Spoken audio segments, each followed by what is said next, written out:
Hello dear, कैसे हैं आप सब। तो डियर, आज के क्लास में हम लोग डिस्कस करने वाले क्लास 6 का चैप्टर 4 क्या बताती है हमें किताबें और कब्रें।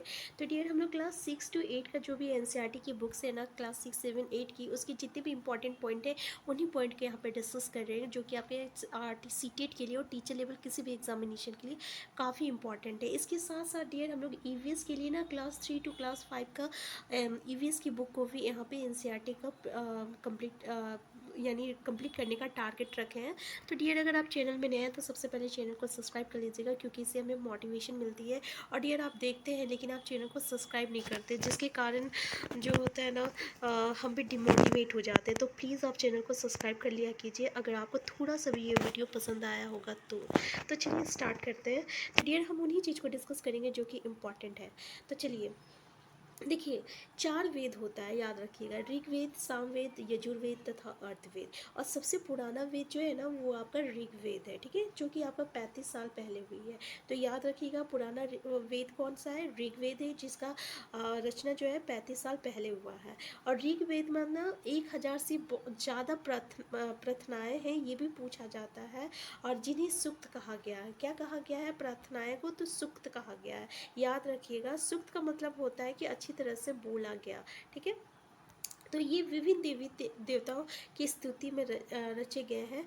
और इनमें से 3 देवता जो होता है बहुत महत्वपूर्ण है, यानी आपका ऋग्वेद में 3 देवता का आपका जिक्र किया गया है, जो कि बहुत महत्वपूर्ण है। एक है अग्नि, इंद्र और सोम। तो ये किसी भी कंपटीशन के लिए इम्पॉर्टेंट है। याद रखिएगा कि ऋग्वेद में 3 देवता का जिक्र है, अग्नि का, इंद्र का और सोम का। तो उसमें अग्नि जो है ना, वह आपका आग का देवता है। और इंद्र युद्ध के देवता है। और सोम जो है ना, एक पौधा है जो कि एक खास पेय बनाया जाता है, ठीक है। तो डियर, ये पॉइंट जो है ना काफ़ी इंपॉर्टेंट है, जो कि किसी भी कंपटीशन के लिए इम्पॉर्टेंट है, याद रखिएगा, ठीक है। देखिए, अधिकतर जो प्रार्थनाएं है ना, वो आपका पुरुषों के द्वारा रचा गया है, लेकिन कुछ प्रार्थनाएं ऐसी भी है जो कि महिलाओं का भी द्वारा रचा गया हुआ है, ठीक है। तो ऋग्वेद की भाषा जो है ना, वो प्राकृत संस्कृत है और वैदिक संस्कृत है। सॉरी, यहाँ पे हम संस्कृत बोल दिए थे, संस्कृत है और वैदिक संस्कृत कहलाती है।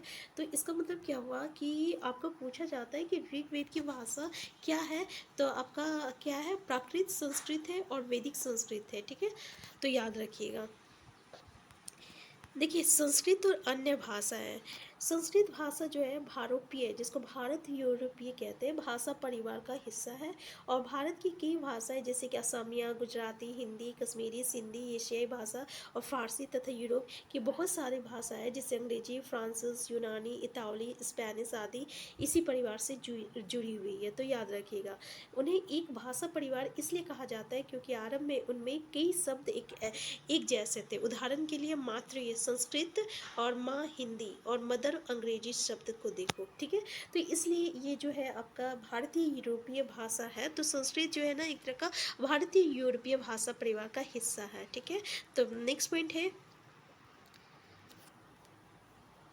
देखिए, हम जिन किताबों को पढ़ते हैं और लिखी और छपी गई है, ऋग्वेद का उच्चारण किया जाता था और श्रवण किया जाता था कि पढ़ा जाता था। रचना की कई सदियों बाद इसे पहली बार लिखा गया और इसे छापने का काम तो मुश्किल से 200 साल पहले हुआ है। तो याद रखिएगा, छापने का काम कब हुआ है? तो मुश्किल से 200 साल पहले हुआ है। देख लिए, इतिहासकार ऋग्वेद का अध्ययन कैसे करते हैं? इतिहासकार किसको कहते हैं डियर? जो आपका अतीत के बारे में जो जानकारी इकट्ठा करते हैं उसे इतिहासकार कहते हैं, या हम लोग पुरातत्वविदों भी कहते हैं, ठीक है, जो कि आपके अतीत के बारे में जानते हैं।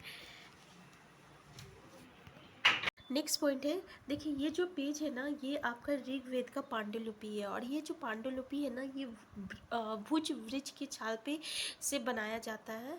और ये लगभग 150 साल पहले जो है ऋग्वेद का सबसे पुराना जो है इस पे छापा गया था। और इसे अब इस पांडुलिपि को देखकर अंग्रेजी अनुवाद भी तैयार हुआ है। और ये पांडुलिपि आपका पुणे, महाराष्ट्र के एक पुस्तकालय में सुरक्षित है। तो इम्पॉर्टेंट ये है डियर कि ये आपका क्रिस वृक्ष की छाल से पाया जाता है। तो याद रखिएगा, भुज वृक्ष की छाल से पाया जाता है। और सबसे पहला ऋग्वेद कितना साल पहले? तो 150 साल पहले पाया गया था। देखिए, इस ऋग्वेद में ना आपका विश्वामित्र और नदिया का आपका है, ठीक है ना। तो चलिए देखते हैं कि विश्वामित्र क्या बोले। विश्वामित्र बोलते हैं, हे नदियों, अपने बछड़ों को चाटती हुई दूध टमकती गायों की तरह दुप फुतीली घोड़ों की चाल से पहाड़ों से नीचे आओ। इंद्र द्वारा दी गई शक्ति से स्फूर्ति तुम रथों की गति से सागर की ओर बह रही हो। तुम जल से परिपूर्ण हो और एक दूसरे से मिल जाना चाहती हो। नदियाँ जल से परिपूर्ण हम देवताओं के बनाए रास्ते पर चलती है, एक बार निकलने पर हमें रोका नहीं जा सकता। हे ऋषि, तुम हमसे प्रार्थना क्यों कर रहे हो। देखिए इसमें विश्वामित्र जब नदिया से प्रार्थना करते हैं, ठीक है, क्योंकि इसमें प्रार्थना के बारे में ज़्यादा जिक्र किया गया है। ऋग्वेद में अधिकतर प्रार्थना भरी हुई है, ठीक है। तो ये आपका एक प्रार्थना दिया हुआ है विश्वामित्र और नदिया के बारे में। तो फिर विश्वामित्र कहते हैं, हे बहनों, मुझे गाय की प्रार्थना सुनो।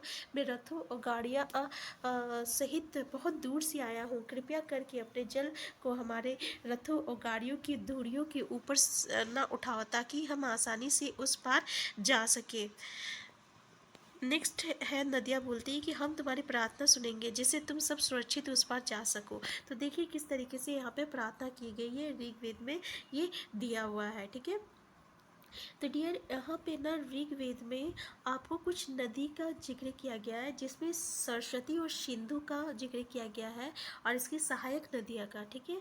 और गंगा और यमुना का ना सिर्फ एक बार उल्लेख होता है। तो आपका ये क्वेश्चन पूछा जाता है कि ऋग्वेद में गंगा और यमुना का कितना बार उल्लेख हुआ है। तो एक बार हुआ है सिर्फ गंगा यमुना का, बाकी है वो आपका सरस्वती, सिंधु और उसकी सहायक नदी का जिक्र किया गया है, ठीक है। नेक्स्ट पॉइंट है आप लोग का मवेशी, घोड़ों और रथ। देखिए डियर ऋग्वेद में क्या होता है ना, जैसे कि हर चीज़ के लिए प्रार्थना की जाती है। तो घोड़े की प्राप्ति के लिए, बच्चों की प्राप्ति के लिए, मवेशियों के लिए यहाँ पे ना प्रार्थना की जाती है। तो यहाँ पे घोड़े की प्राप्ति क्यों किया जाता है, क्योंकि घोड़े की के लिए प्रार्थना इसलिए की जाती है क्योंकि वहाँ पे लड़ाई में ना घोड़े का इस्तेमाल किया जाता था, इसलिए की जाती थी, ठीक है। अब देखिए युद्ध में जो धन जीता जाता था ना, उसका कुछ भाग जो रहता है ना सरदार रख लेते थे और कुछ हिस्सा जो रहता पुरोहित को दिया जाता था। तो शेष धन जो रहे वो आम लोगों में बांट दिया जाता था, ठीक है। देखिए यज्ञ करने के लिए ना आग में आहुति भी दी जाती थी धन का, और ये आहुतियाँ जो है देवी देवताओं को दी जाती थी। घी, अनाज और कभी कभी जानवरों को भी आहुति जो है दी जाती थी। तो याद रखिएगा। नेक्स्ट पॉइंट है लोगों की विशेषता बताने वाले शब्द। डियर लोगों की विशेषता बताने वाले शब्द मतलब क्या हुआ कि लोगों का हम लोग व्यंग्यकरण कैसे करते हैं कि वो लोगों की विशेषता बताया। जैसे कि उसका काम का अगर हम लोग व्यंग्यकरण करते हैं, उसके परिवार का, उसी समुदाय का, उसका निवास स्थान का, तो ये क्या करता है लोगों की विशेषता बताता है, ठीक है। तो ऋग्वेद में लोगों की विशेषता बताने वाले कुछ शब्दों को देखो। जैसे कुछ ये दो समूह है, ठीक है। पहला है जिनका व्यंग्यकरण काम के आधार पर किया गया है, ठीक है, काम के आधार पर किया गया। पुरोहित, पुरोहित जो है को ब्राह्मण भी कहते हैं और ये यज्ञ करते हैं। और दूसरा है आपका समूह के लोग, जिसको हम लोग राजा कहते हैं, ठीक है। तो ये इस तरीके से हम लोग लोगों को क्या किए हैं, व्यंग्यकरण किए हैं ऋग्वेद में। देखिए ऋग्वेद में क्या होता है, राजा की मृत्यु के बाद उसका बेटा जो है अपने आप शासक बन जाता है, ठीक है। तो ये तो आप सबको पता होगा। नेक्स्ट पॉइंट है कि पिछले अनुभाग को एक बार फिर पढ़ो और ये बताओ। देखिए यहाँ पे हम लोग देखते हैं कि दूसरा था जनता या पूरे समुदाय के लिए दो शब्दों का इस्तेमाल होता था। एक था जन, जिसका प्रयोग हिंदी व अन्य भाषाओं में आज भी होता है। दूसरा था विश्व, जिसका विश्व शब्द निकला है। और इस विषय पे तुम अध्याय 5 में विस्तार से पढ़ोगी। देख लीजिए इसमें क्या बोल रहा है कि हम लोग ना समुदाय के लोगों के लिए दो वर्ड का इस्तेमाल करते थे। तो अभी भी हम लोग जन वर्ड का प्रयोग करते हैं, ठीक है। इसके बाद विश्व वर्ड का इस्तेमाल करते हैं, जो कि जैसे वैश्य शब्द, जिससे कि आपका वैश्य शब्द निकला है। तो ठीक है, तो ऋग्वेद में ना विश्व जनों का नाम मिलते हैं, इसलिए हमें पुरुजन या विश्व भरतजन या विश्व यदुजन या विश्व इस तरीके के उल्लेख मिलते हैं, ठीक है। तो याद रखिएगा।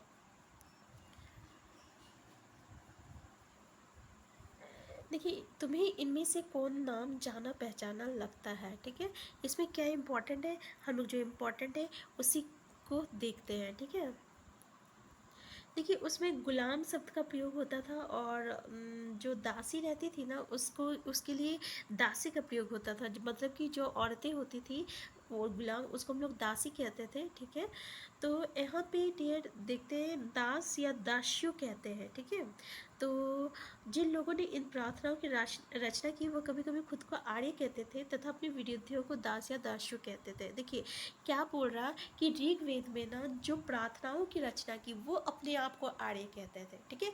और उसके जो विरोधी रहते थे ना, ठीक है, उसको वो दास या दस्यु कहते थे, दास या दस्यु कहते थे। लेकिन बाद में ये जो दास वर्ड हुआ ये जो है अपने गुलाम के लिए इस्तेमाल की जाने लगा। अगर वो पुरुष है तो उसके लिए दास वर्ड यूज़ होता था, और अगर वो स्त्रीलिंग है तो उसके लिए दासी वर्ड यूज़ होता था। तो हम समझ में आ गया। कहने का मतलब ये है कि ऋग्वेद में जो लोग प्रार्थना करते थे वो अपने आप को आर्य कहते थे, और जो उनके विरोधी होते थे उनको दास या दस्यु कहते थे। लेकिन बाद में यही दास जो हुआ वो आपका गुलाम शब्द के लिए यूज़ होने लगा। जो स्त्री लोग पुरुष के लिए अगर इस्तेमाल होती थी तो वो दास होता था, अगर स्त्री के लिए यूज़ होता था गुलाम, जो स्त्री गुलाम रहती थी उसके लिए वो दासी शब्द का प्रयोग किया जाने लगा। नेक्स्ट पॉइंट है खामोश रही कहानी महापसानों की। तो डियर महापसानों के बारे में हम लोग पढ़ते हैं। देखिए महापसान जो होता है, महा मतलब बड़ा होता है, पाषाण मतलब पत्थर होता है, ठीक है ना। तो यहाँ पे क्या होता है डियर कि इसकी कब्र जो है ना लगभग 3,000 साल पहले शुरू हुई है, पहले ये याद रखिएगा आप, ठीक है। ये प्रथा आपका दक्कन, दक्षिण भारत और उत्तर पूर्वी भारत और कश्मीर में प्रचलित थी। तो देख लीजिए, ये याद रखिएगा। इसमें बोला क्या जा रहा है, यहाँ सब लोग देखते हैं, ये पत्थर दफन करने की जगह पर लोगों द्वारा बड़े करीनी से लगाए गए थे, ठीक है। और महापाषाण कब्र बनाने की प्रथा जो है लगभग 3,000 साल पहले शुरू हुई थी। कहाँ कहाँ शुरू हुई थी ये आपको याद रखना है। तो प्रथा जो है दक्कन, दक्षिण भारत, उत्तरी पूर्वी भारत और कश्मीर में प्रचलित थी। तो ये आपके लिए इम्पोर्टेंट है, इस बात का याद रखिएगा। नेक्स्ट पॉइंट देखते हैं हम लोग। देखिए महापाषाणों के निर्माण के लिए लोगों को कई तरह के काम करने पड़ते थे। हमें जो कार्यों की सूची बनाई गई है उन्हें क्रमबद्ध रखो। देखिए गड्ढे खोदना, शिला खंडों को ढोकर लाना, बड़े पत्थरों का तराशना और मरे हुए को दफनाना, ठीक है। ये आपका क्या जाता महापाषाण काल में जिस तरह की कब्र बनते थे तो उसमें ये सब काम होता था, ठीक है। देखिए इस तरह के महापाषाण को ताबूत सावधान शिष्ट कहा जाता है। यहाँ दिखाए गए शिष्ट में एक पोर्ट होल बड़ा सुराख है जो शायद पत्थरों से बने हुए कमरे में जाने का रास्ता है। इसमें कुछ खास इम्पोर्टेंट नहीं है डियर, ठीक है। तो यहाँ पे आप देखिएगा कि जब मृतकों को दफनाया जाता था ना तो उनके साथ साथ मिट्टी के बर्तन भी दफनाए जाते थे। उसमें काले लाल मिट्टी के बर्तन होते थे, और इसके साथ ही उसमें लोहे का औजार भी मिला है, हथियार भी मिला है, घोड़ों का कंकाल भी मिला है, सोना भी मिला है, ठीक है। तो नेक्स्ट हम लोग देखते हैं पॉइंट क्या है कि लोगों को सामाजिक असमानताओं के बारे में पता करना। देखिए यहाँ पे क्या हुआ कि एक व्यक्ति का कब्र में ना 33 सोने के मनके और शंख पाए गए हैं, ठीक है। क्योंकि उस समय का कहना क्या था ना कि जो लोग मर जाते हैं वो मरने के बाद में भी दूसरे लोग में अपना चीज़ को वो इस्तेमाल करते हैं, ठीक है। वो भी खाना खाते हैं, अपनी चीज़ों को इस्तेमाल किया करते हैं, इसीलिए उनके मरने के बाद उनके कब्र में ना उनकी जो भी आवश्यकता की चीज़ें होती थी उनको दफना दिया जाता था, ठीक है। तो दूसरे कंकालों के पास सिर्फ कुछ मिट्टी के बर्तन पाए हुए हैं, और ये दफनाए गए लोगों की सामाजिक स्थिति में भिन्नता को दर्शाता है। मतलब क्या हुआ, इसका मतलब क्या हुआ डियर कि मान लीजिए किसी के कब्र में सोना है, ठीक है, किसी के कब्र में मिट्टी है, तो ये क्या बता रहा है कि ये भिन्नता बता रहा है, उसकी सामाजिक स्थिति की भिन्नता बता रहा है, ठीक है। क्योंकि कुछ लोग जो थे बहुत अमीर थे तो वो अपने साथ उसके कब्र में सोना चाहते हैं। अब मान लो कोई राजा है तो उसको तो मिट्टी का बर्तन में दफनाएगा नहीं, वो क्या करेगा, उसके साथ उसके जितना सोना चांदी रहता है सब उसके साथ दफना दिया जाता है। अब कुछ गरीब आदमी है, ठीक है, उसके पास कुछ भी नहीं है तो उसको दफनाते हैं तो क्या, तो उसके पास जो मिट्टी के बर्तन होते होंगे उसी को उसके साथ दफना दिया जाता होगा, ठीक है। तो इस तरीके से यहाँ पे भिन्नता का भी पता चलता है। नेक्स्ट पॉइंट हम लोग देखते हैं क्या कुछ कब्रगाहें खास परिवारों के लिए थी। तो जैसे कि अभी हम लोग इस बात का जिक्र किए हैं कि कुछ जो है कब्रगाह वो खास परिवारों के लिए थी। हाँ ये बिल्कुल सही है। इसमें क्या होता था ना कि डियर कि कुछ कि एक ही परिवार के लोग को एक ही स्थान पर अलग अलग समय पर दफनाया जाता था। ठीक है, नेक्स्ट पॉइंट है आपका कि ईमान गांव के लिए एक विशिष्ट व्यक्ति की कब्र। देखिए, ईमान गांव को हम लोग को खोजना है मानचित्र में, तो देख लीजिए पहले। ये भीमा की सहायक नदी घोड़ के किनारे एक जगह है। आपको ये बताना है कि ईमान गांव है कहाँ, तो ये भीमा की सहायक नदी घोड़ के किनारे एक जगह पे है। और इस जगह पर 36 साल से लेके 27 साल पहले लोग रहते थे। कितने साल पहले लोग रहते थे ईमान गांव में, ये आपको याद रखना है। और कहाँ पे ये है इसकी जगह, तो भीमा की सहायक नदी घोड़ के किनारे। ठीक है, यह वैश्य के लोग को प्राय गड्ढे में सीधा लिटाकर, देख लीजिए यहाँ पे जो है सीधा लिटाकर दफनाया जाता था। उनका सिर जो रहता था उत्तर की ओर होता था। ठीक है, सिर उत्तर की ओर होता था। और कई बार घर के अंदर ही दफना दिया जाता था। कभी कभी उनके क्या होता था कि घर के अंदर ही दिया जाता था। तो एक आदमी को ना 5 कमरों वाले मकान के आंगन में 4 पैरों वाले मिट्टी के एक बड़ी से संदूक में दफनाया गया था। और बस्ती के बीच में बसा ये घर जो है गांव के सबसे बड़े घरों में एक था। ठीक है, तो देख लीजिए, काफ़ी ये इंटरेस्टिंग बात है। अब क्या बताती है हमें कंकालों के अध्ययन, कंकालों का अध्ययन से हमें क्या पता चलता है।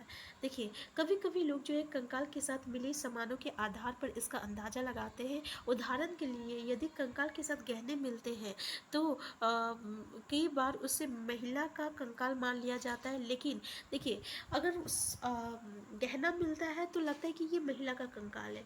लेकिन उस समय ना पुरुष भी जो है गहने पहनते थे, तो इसमें थोड़ी समस्या हो जाती थी कि कौन सा कंकाल जो है पुरुषों का है, कौन सा महिलाओं का है। ठीक है, यहाँ पे बहुत इंपॉर्टेंट बात दिया है, याद रखिएगा। ठीक है, समझने वाली बात है कि आज से लगभग 2000 साल पहले की बात है। एक प्रसिद्ध वैद्य थे जिनका नाम जो है चिकित्सा शास्त्र पर चरक संहिता, चरक का नाम तो आप लोग सुने ही होंगे, चरक संहिता नाम की किताब। और चरक सॉरी, एक वैद्य थे और उन्होंने चिकित्सा शास्त्र पर चरक संहिता नाम की किताबें लिखी थी। ये किताब का नाम है डियर चरक संहिता नाम। ठीक है, तो उसमें वो मनुष्य का शरीर जो है ना, उसमें 360 हड्डियाँ बताए थे। लेकिन ऐसी कितना हड्डी होती है, 206 हड्डी होती है।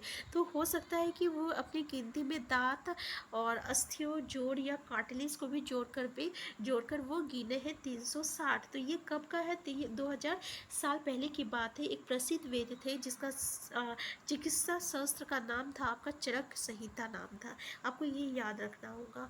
देखिए, नेक्स्ट पॉइंट है, काफ़ी इंपॉर्टेंट है कि ईमान गांव के लोगों के काम धंधे क्या होते थे। तो ईमान गांव में पुरातन विदों को क्या मिला है, गेहूँ मिला है, चावल मिला है, दाल मिला है, बाजरा मिला है, मटर मिला है। इसके साथ साथ उसको उन्हें पशु भी मिली है, जहाँ पशुओं की हड्डी में बैल, भैंस, बकरी, कुत्ता, घोड़ा, गधा, सुअर, सांभर, चितकबरा, हिरन, कृष्णभंगा, गहरा, नेवला, चिड़िया, घड़ियाल, कछुआ, केकड़ा, मछली की हड्डियाँ, ये सारी चीज़ें उन लोगों को मिली है। किसको, तो पुरातत्वविदों को मिली है। तो इससे पता चलता है ईमान गांव के लोग क्या क्या खाते थे और क्या क्या काम वो करते थे। देखिए, अन्यंत्र इसमें क्या है, हम लोग देखते हैं कि एटलस में चीन को देखो, लगभग 35 साल पहले हम यहाँ की लेखन कला की सबसे पुराने उदाहरण पाते हैं। ठीक है, ये जानवरों की हड्डियों पर लिखा गया है। किस पे लिखा गया, जानवरों की हड्डियों पे लिखा गया है। इन्हें भविष्यवाणी करने वाली हड्डियाँ कहा जाता है, क्योंकि ये मान्यता थी कि ये भविष्य बताती है।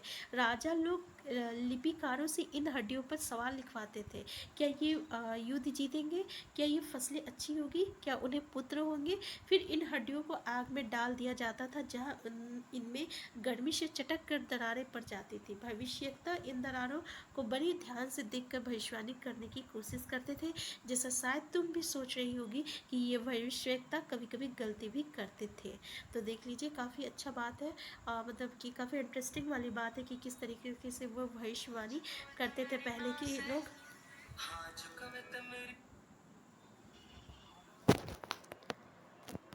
तो डियर यहाँ पे देख सकते थे कि उस समय लोग जो है किस तरीके से भविष्यवाणी करते थे। काफ़ी इंटरेस्टिंग तरीके से जानवरों की हड्डियों पर लिख के वो भविष्यवाणी करती थी। तो इसमें साफ साफ लिखा गया है कि ये भविष्यवाणी जो है कभी कभी गलत भी हो जाता था। यानी ये लोग जो है बस करते थे, उसमें कभी कुछ सही होता था, कुछ गलत होता था, तो इस तरीके से। ठीक है, तो नेक्स्ट बहुत ही इंपॉर्टेंट चीज़ हम आपको बताने वाले हैं, वो है ये कि ये जो पॉइंट है ये काफ़ी इंपॉर्टेंट है। याद रखिएगा कि वेदों की रचना कब हुआ था, तो लगभग 35 साल पहले हुआ था। महापसानों के निर्माण कब हुआ था?